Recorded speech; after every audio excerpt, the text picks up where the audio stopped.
Y vamos a abrir la Biblia en el libro del profeta Isaías, capítulo número 8.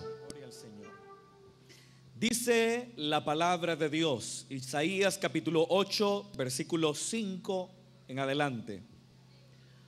Otra vez volvió el Señor a hablarme diciendo: por cuanto desechó este pueblo las aguas de Siloé, que corren mansamente, y se regocijó con Rezín y con el hijo de Remalías, he aquí, por tanto, que el Señor hace subir sobre ellos aguas de ríos, impetuosas y muchas, esto es, al rey de Asiria con todo su poder, el cual subirá sobre sus ríos y pasará sobre todas sus riberas, y pasando hasta Judá inundará, y pasará adelante, y llegará hasta la garganta, y extendiendo sus alas, llenará la anchura de la tierra, oh Emanuel.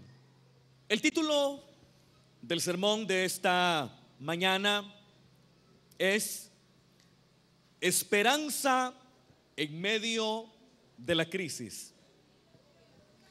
Esperanza en medio de la crisis.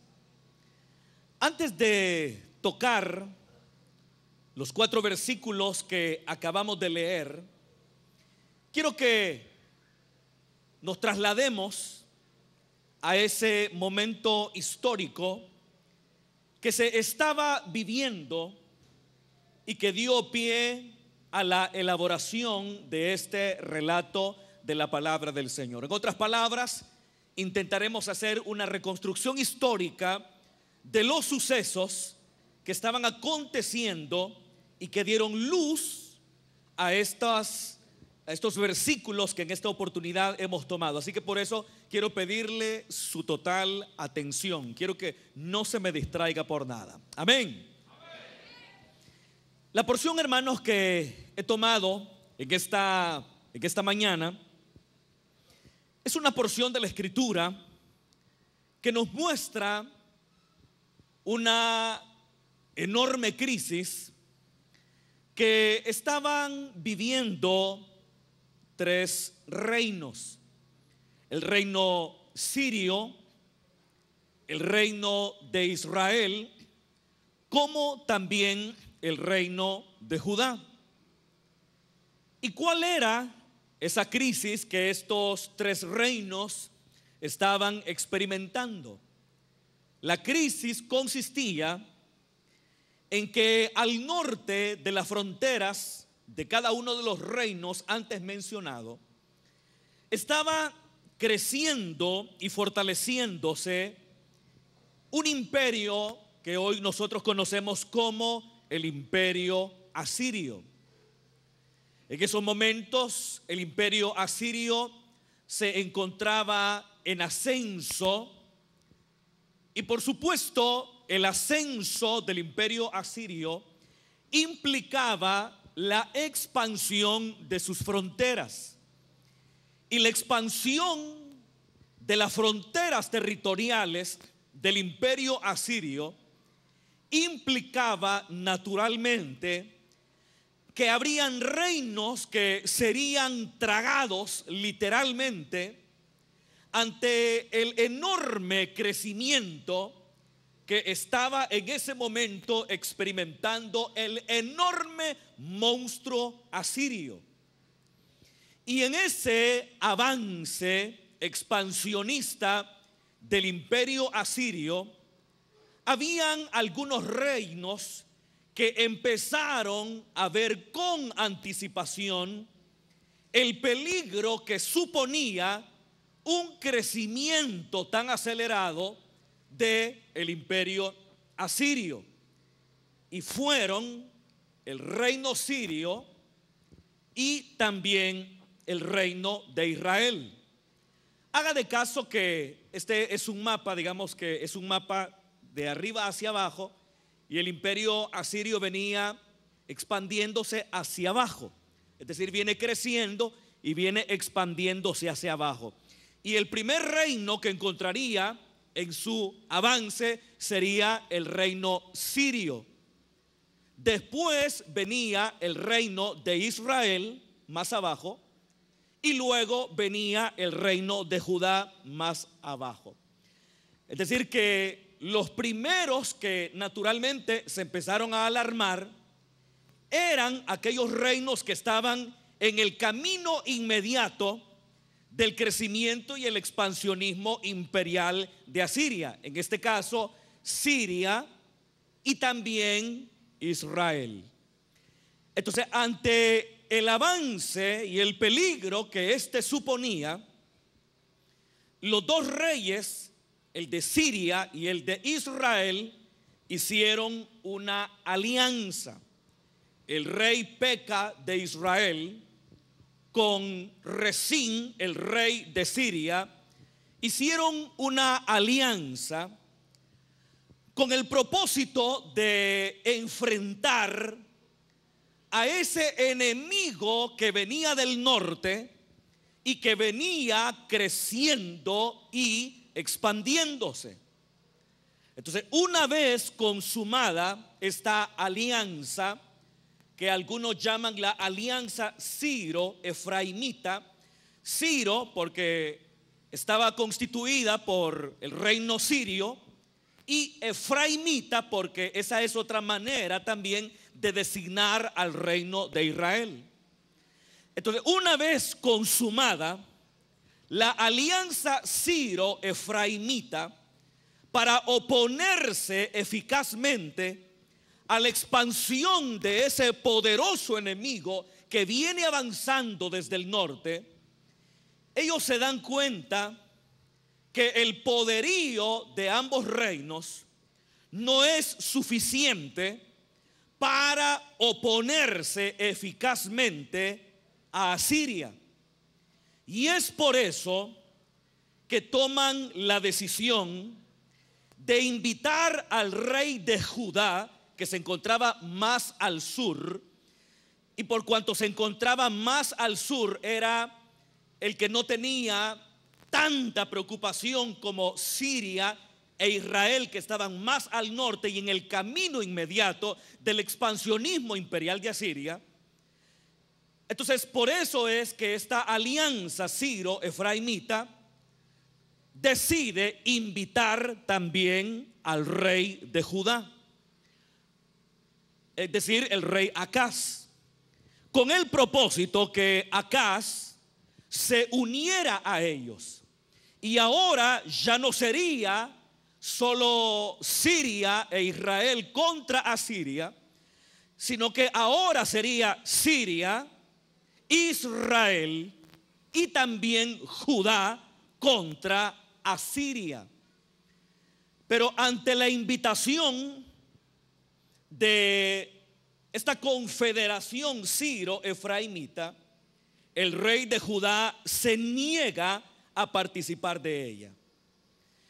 Y al negarse el rey Acaz de Judá a participar de la confederación Ciro-Efraimita, entonces estos dos reinos deciden invadir Judá, deponer al rey Acaz, que no se les quiere unir, y poner a un rey títere que responda a los intereses de la alianza Ciro-Efraimita. Y cuando en Judá escuchan de las intenciones de Siria y de Israel de atacarlos, dice la Biblia que el corazón de todos los habitantes de Judá y Jerusalén tembló por el miedo que representaba una inminente invasión de Siria y de Israel, que era provocada por la negativa del rey Acaz de Judá de unirse a la confederación que ambos reinos habían constituido. Pero es en ese momento de crisis y de temor cuando el Señor le habla a Isaías. Lo que yo estoy relatando en este momento se encuentra en el capítulo 7 de este mismo libro. No lo lea en este momento, léalo en su casa. Pero el hecho es que lo que acabo de relatar está en el capítulo número 7 del libro de Isaías. El hecho es que en ese momento de crisis para Judá, el Señor le habla al profeta Isaías para que intercepte al rey Acaz de Judá con el propósito de darle una palabra de esperanza, con el propósito de darle una palabra que viniera de Dios, con el propósito que Acaz, el rey de Judá, fortaleciera su confianza en el Dios de Israel, y fortalecido con esa confianza, el Señor pelearía por su pueblo. Entonces Isaías llega hasta donde se encuentra el rey Acaz y le dice: Acaz, no tengas temor, no tengas miedo, porque estos dos reyes, Peca de Israel y Resín de Siria, no son más que dos tizones humeantes. No tengas temor, no tengas miedo, porque todo el mal que han pensado a hacer en contra de Judá no sucederá, no ocurrirá. Y es ahí cuando, en el esfuerzo del profeta Isaías por persuadir a Acaz, rey de Judá, para que le crea a Dios, le dice: pide señal para ti, pide señal al Señor, demandándola ya sea arriba en lo alto o abajo en la tierra. Sin embargo, Acaz de Judá dijo: yo no tentaré al Señor pidiéndole señal. Y ante la negativa de Acaz de pedir señal al Señor, una señal que garantizaría que lo que el profeta estaba diciendo era verdad, Isaías se molesta de manera tal que le termina diciendo a Acaz, rey de Judá: ¿acaso no les basta el ser molestos al Señor? E Isaías dice: aun cuando tú no me has pedido señal, no obstante, señal te será dada.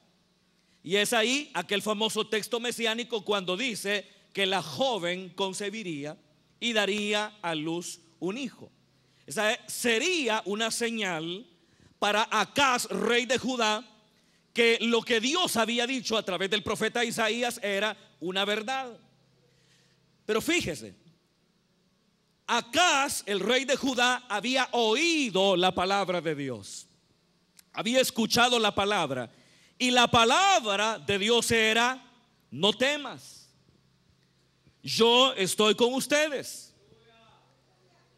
Resín de Siria y Peca de Israel apenas son dos tizones humeantes. No temas a sus amenazas, confía en la palabra, confía en el Señor. Y el mismo capítulo 7 dice: porque si no creen, de cierto perecerán.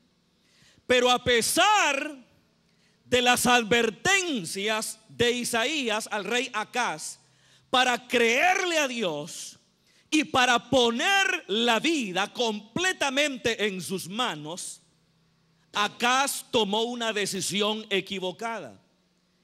Y la decisión que el rey Acaz tomó fue la de hacer un pacto con los asirios. Es decir, que, o no un pacto, sino corrió a Asiria, quien en ese momento era la amenaza que había provocado la confederación Siro-Efraimita. Entonces, el rey de Judá se va y envía emisarios hasta el rey asirio para pedirle protección ante la inminente invasión de Siria y también Efraín. Y saca los tesoros del templo y se los envía al rey asirio. Y este, ni lento ni perezoso, tomó el dinero o tomó el tesoro del templo e inmediatamente invade Siria, cuya capital era Damasco, y destruye completamente a los sirios, mata a Rezín y por supuesto, aunque la Biblia no lo dice con toda seguridad, una suerte similar le ocurrió también al rey de Israel. Hasta ese momento las cosas le habían salido bien al rey de Judá, porque se había negado a prestar su ayuda a Siria e Israel. Pero el detalle está que eso de hacer una especie de alianza con el rey asirio le costó su libertad. Pagó un alto precio, porque ahora Judá, en lugar de subyugarse al Dios único, al verdadero rey de Israel, ahora Judá estaría subyugado al rey asirio. ¿Me están oyendo, hermanos? De hecho, cuando el rey Acaz de Judá envió emisarios al rey de Asiria, los emisarios, hablando en nombre del rey, le dijeron al rey de Asiria: yo soy tu siervo y yo soy tu hijo. Fíjese, hermano, lo que un rey de Judá, de la línea dinástica de David, le está diciendo a un rey pagano: yo soy tu hijo y yo soy tu siervo. Prefirió doblegar su cerviz ante el rey Tiglat-Pileser de Asiria antes que apropiarse de la palabra, antes que obedecer la palabra de Dios. Algunas veces, hermanos, nosotros justamente hacemos lo mismo. Es decir, que Dios nos habla a través de su palabra. Dios nos habla para que nos volvamos a Él. Dios nos habla para que nos convirtamos de los caminos cerrados y equivocados en los cuales nosotros andamos. Dios no nos pide nuestra riqueza, no nos pide nada, excepto nos pide nuestro corazón, nos pide nuestra vida. Lo que dice el libro de los Proverbios: dame, hijo mío, tu corazón, y miren tus ojos por mis caminos. Y ahí está el Señor hablándonos a través de su palabra. Y llegan momentos de dificultades y momentos de crisis a nuestra vida.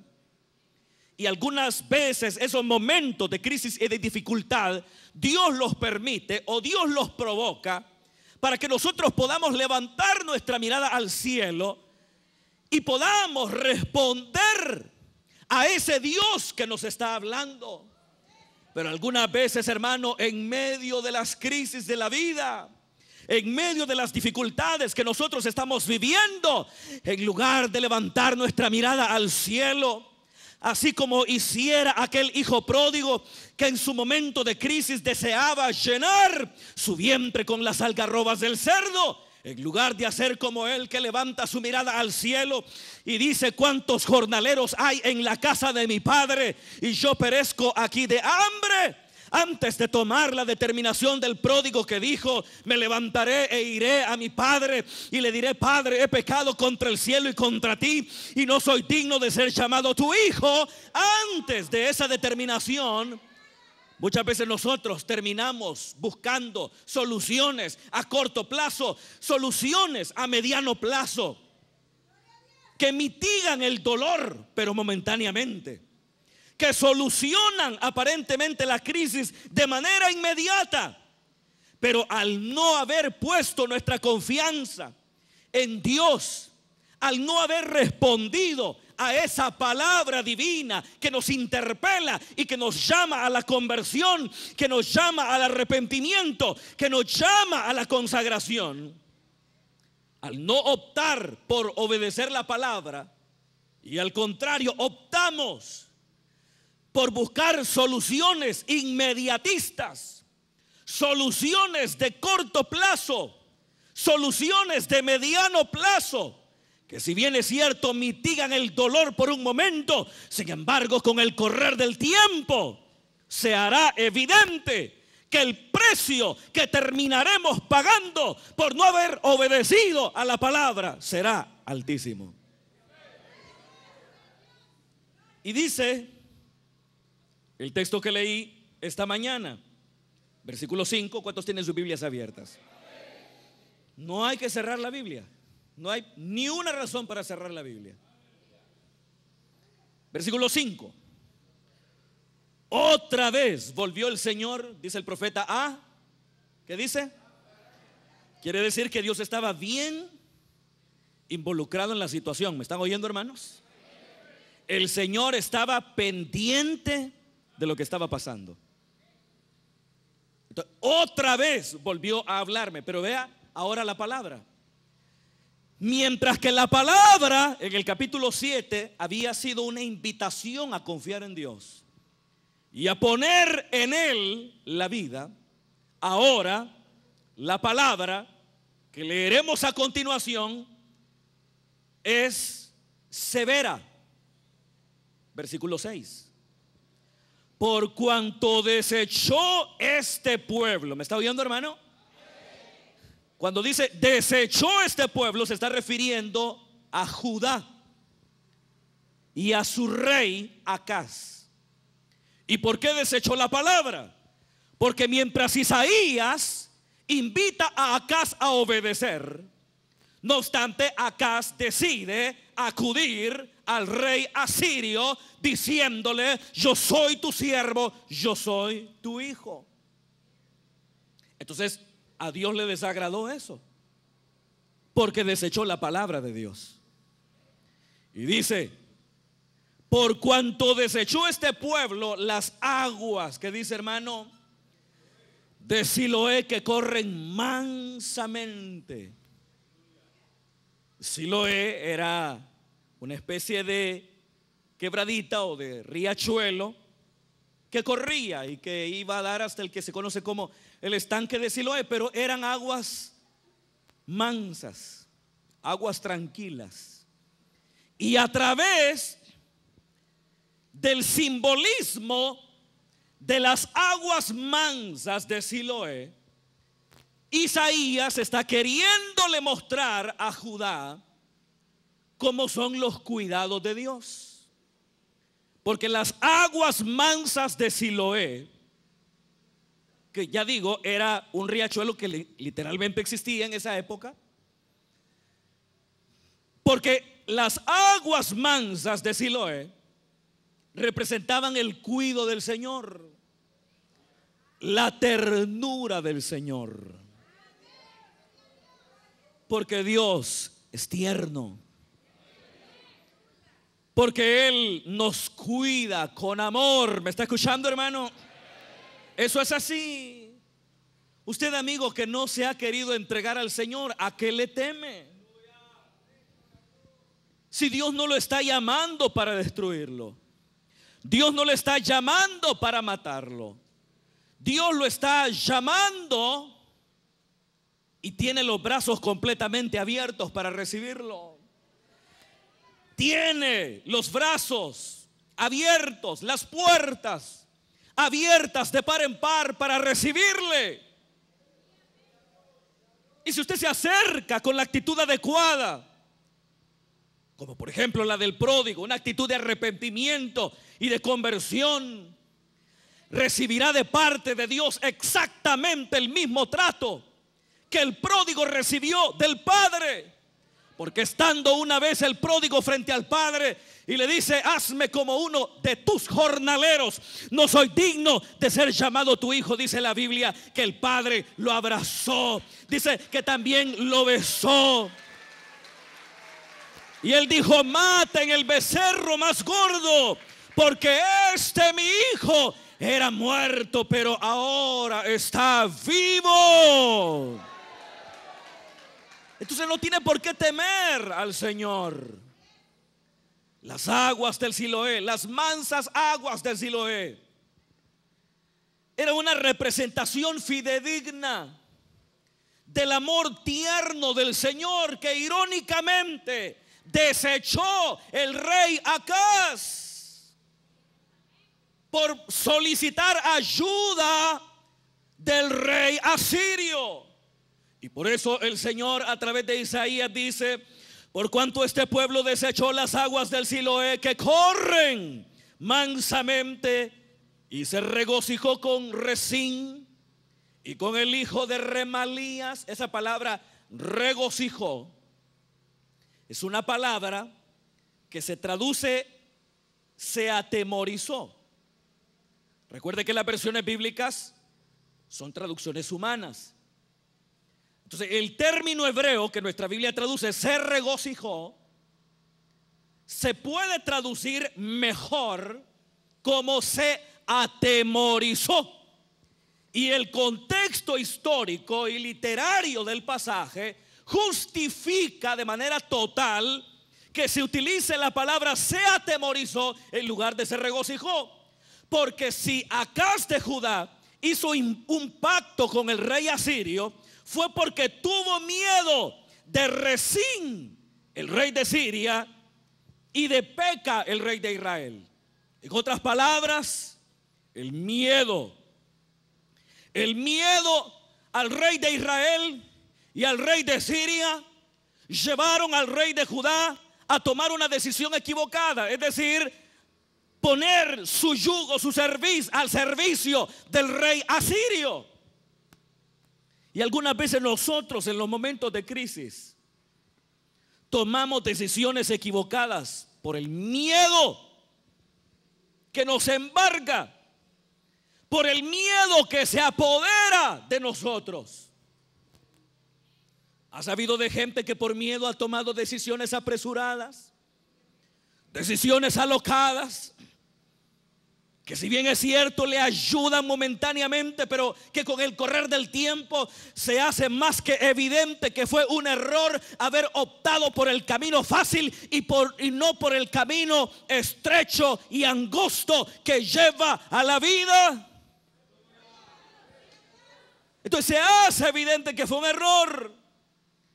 Acaz tuvo un alivio de la presión que suponía la inminente invasión de Israel y Siria. Le alivió momentáneamente ese problema, ese peso. Le arrancó momentáneamente ese dolor. Sin embargo, el haber subyugado su cerviz al rey asirio no solamente le traería problemas en el ámbito político y económico que le harían mucho daño, sino que el mismo Dios también, molesto por haber rechazado sus cuidados tiernos, que son representados con fidelidad al mostrar las aguas del Siloé que corren mansamente, Dios provoca una crisis. Pero ¿cuál es el propósito de esa crisis? Que el rey de Judá finalmente se volviera a Dios. Pero el miedo que le provoca la crisis lo lleva a hacer una alianza con Asiria. A hacer una alianza con Asiria. Dios quería, a través de esa crisis, provocar fe en Acaz, pero no un miedo que lo llevara a tomar una decisión alocada.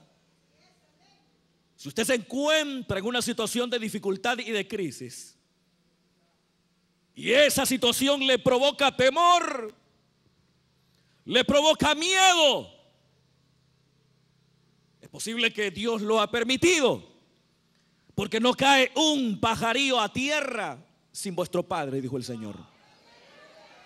Pero ese miedo que le provoca la crisis que está viviendo no es una justificación para tomar decisiones alocadas, para tomar decisiones que nos apartan del plan de Dios para nosotros. Y Judá lo hizo. Entonces dijo: como desecharon, versículo 6, las aguas de Siloé que corren mansamente. Versículo 7, he aquí, por tanto que el Señor hace subir sobre ellos. ¿Están oyendo, hermano? Aguas de ríos impetuosas. ¿Y qué dice, hermano? Esto es al rey de Asiria con todo su poder, el cual subirá sobre todos sus ríos y pasará sobre todas sus riberas. Está hablando de que prefirió las aguas mansas de Siloé a las aguas impetuosas del río Éufrates. Éufrates era una forma de designar al imperio asirio, ya que justamente allí se encontraba el imperio asirio, asentado por el río Éufrates. Y el río Éufrates, un río poderoso, impetuoso, y que de igual manera representaba con fidelidad el poder y la impetuosidad del imperio asirio. Y fíjese, hermano, siempre el versículo 7, el cual subirá, la parte final, sobre todos sus ríos y pasará sobre todas sus riberas. Y dice versículo 8, y pasando ¿hasta dónde? Y pasando hasta Judá hizo una especie de alianza con Asiria. ¿Para qué? Para librarse de Rezín, de Siria y Peca de Israel. Y el rey asirio accede a la petición de Judá y destruye a Damasco. Y Judá cree que está tranquilo, porque ya el rey asirio los defendió. Pero no se daba cuenta que la decisión equivocada que había tomado le traería consecuencias, y que lo que temía de todos modos le vendría. ¿Está oyendo, hermano? Lo repito una vez más. Lo que Acaz de Judá temía, en ese caso la invasión de Israel y Siria, de todos modos le vino. Porque aunque el rey asirio aplastó a los que en ese momento estaban amenazando a Judá, esa seguridad era temporal. Porque llegaría el momento en que las aguas impetuosas y poderosas del gran río Éufrates, hablando en sentido figurado, es decir, hablando del imperio asirio, llegarían hasta Judá. Es decir, aplastó a Siria, aplastaría a Israel y llegaría hasta Judá. Lo que quiso evitar, de todos modos le vino. ¿Me está escuchando, hermano? Y hay cosas que usted decide hacer para evitar cosas que usted considera peligros en esos momentos de crisis en los que usted se encuentra. Pero posiblemente esa decisión que tome al margen de una respuesta de conversión ante la palabra que le interpela, traerá más temprano que tarde consecuencias nefastas, de manera tal que aquello que quiso evitar, de todas maneras le llegará. Eso es lo que dice el texto, y llegará hasta Judá. Imagínese, hermano, tanto que lo evitó, y ahora Dios le está diciendo de todas maneras que lo que habían temido ante una inminente invasión siro-efraimita ahora vendría, pero no de parte de Siria y Efraín, que estarían destruidos, sino de parte del gran monstruo asirio. Le vendría de todos modos. Y lo peor del caso es que no estarían a cuentas con Dios. Y dice, ya para ir finalizando, y pasando hasta Judá, que dice, hermano, inundará y pasará adelante. Fíjese, hermano. Y llegará ¿Hasta dónde dice, hermano? Y llegará hasta la garganta.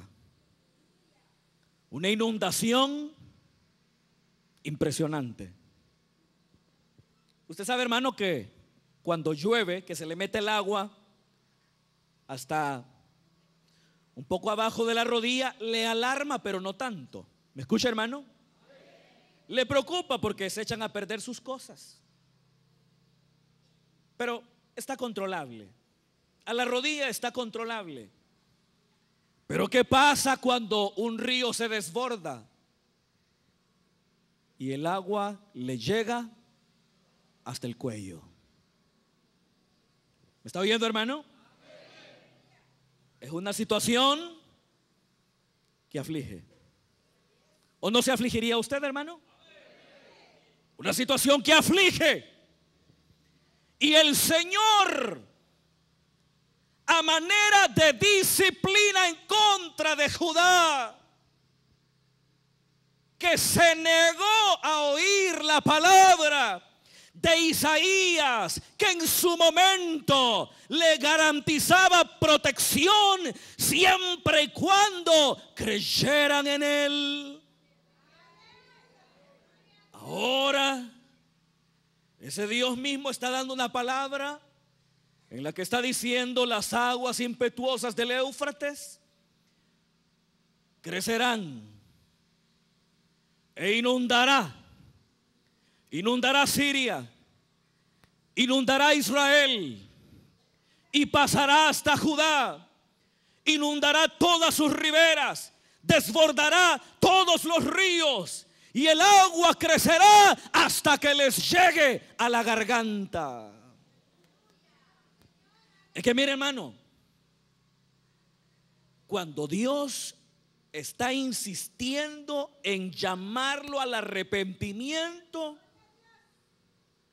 va a complicarle la vida si usted no responde. ¿Me están oyendo, hermanos?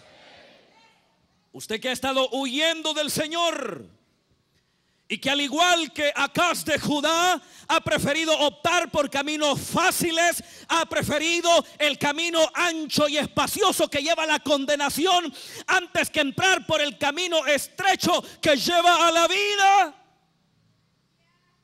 Dios estará insistiendo y le estará hablando con mensajes con mensajes como este. Y si no entiende a través de la palabra predicada, entonces Dios también suscitará situaciones que podrán ser descritas como un río desbordado que empieza a arrastrar, que empieza a desesperar, que empieza a destruir, que empieza a dañar. Y es posible que usted que está escuchando en esta mañana se encuentra en una de esas crisis. Pero mire, a pesar de que las aguas del Éufrates se habían inundado, no obstante, dice la Biblia que llegaría hasta la garganta. ¿Sabe qué quiere decir eso, hermano? Esperanza. Si las aguas están hasta acá, no se ahoga. Si se abate, se desespera, se preocupa, llora, clama por ayuda, pero no pasa de la garganta, pero no pasa del cuello. Entonces Dios de igual manera no lo quiere matar, aunque parece, pero no lo quiere matar. Porque mientras la nariz esté fuera del cuello y la nariz está arriba de la garganta, mientras la nariz esté fuera del agua, por muy impetuosa y violenta que ésta sea, usted tiene esperanza todavía. ¿Cuántos dicen amén? Usted tiene esperanza todavía. Por eso decíamos en el inicio, esperanza en medio de la crisis. Porque a pesar de que la crisis de la que está hablando este texto era una crisis provocada por la desobediencia de Acaz de Judá ante la palabra del profeta Isaías, no obstante no era una crisis para destruir, no era una crisis para matar, sino que era una crisis para hacer despertar, era una crisis para hacer reaccionar, era una crisis que no destruiría, porque el agua llegaría solo hasta la garganta. En otras palabras, le deja la oportunidad de respirar. Y teniendo oxígeno, no solamente está vivo, sino que con ese mismo oxígeno puede hacer vibrar sus cuerdas vocales, invocando al Dios que está en los cielos, pidiendo su compasión, pidiendo su misericordia, pidiendo su ayuda. Y dice, y con esto termino, y extendiendo sus alas, llenará la anchura de la tierra. Oh, Emanuel.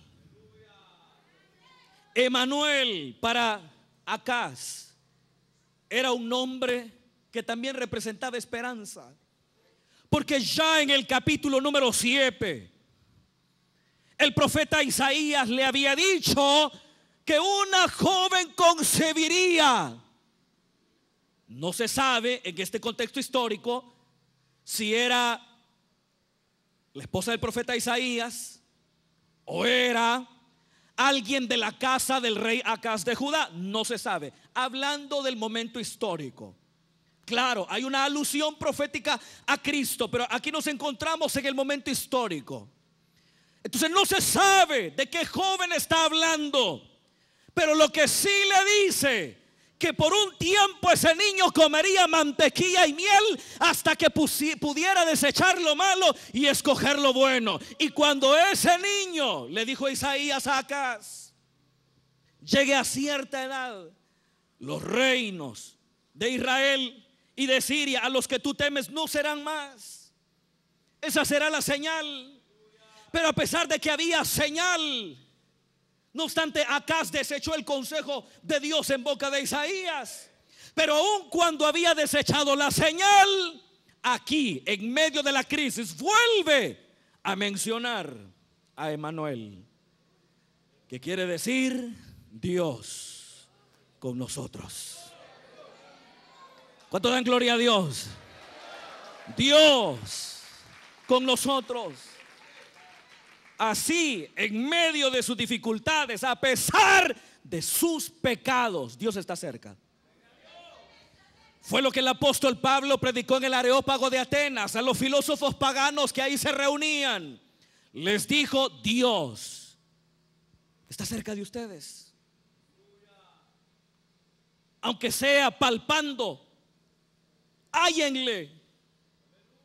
Pero él dijo: Dios ciertamente no está lejos de ninguno de vosotros, dijo el apóstol Pablo a aquellos filósofos paganos que se habían reunido en el Areópago de Atenas, en la colina de Marte.